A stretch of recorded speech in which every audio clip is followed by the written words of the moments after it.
आपण गुन्हेगारांच्या एन्काउंटर केल्याच्या अनेक घटना ऐकलेल्या आहेत, अनेक चित्रपटांमध्ये सुद्धा असे सीन पाहिलेत। मात्र गाझियाबादमध्ये पहिल्यांदाच असं घडलंय की महिला पोलिसांकडून एक एन्काउंटर करण्यात आलंय आणि गाझियाबादच्या पोलीस इतिहासात हे पहिल्यांदाच घडतंय। तर सोमवारी रात्री महिला पोलीस अधिकारी आणि त्यांच्या महिला पथकाने लोहियानगर चौकीजवळ नेहमीप्रमाणे गस्त घातला होता, तेव्हा मेरठ रोडवरून एक संशयास्पद स्कूटर वेगाने येताना दिसली। त्यामुळे महिला पोलीस सतर्क झाल्या आणि त्यांनी त्या स्कूटरवाल्याला थांबवण्याचा प्रयत्न केला, पण तो काही थांबलाच नाही, उलट पळ काढू लागला। त्यामुळे पोलिसांना काहीतरी गडबड असल्याचा संशय येताच त्यांनी त्याचा पाठलाग करायला सुरुवात केली।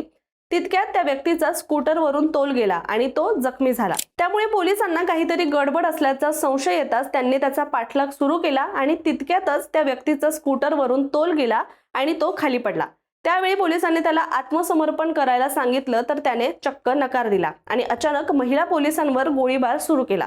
पण महिला पोलीस आधीच सतर्क असल्यामुळे स्वरक्षणासाठी त्यांनी सुद्धा गोळीबार केला आणि त्याच कारवाईमध्ये त्या आरोपीच्या पायाला गोळी लागली आणि त्यानंतर त्या आरोपीला पोलिसांनी ताब्यात घेतलं।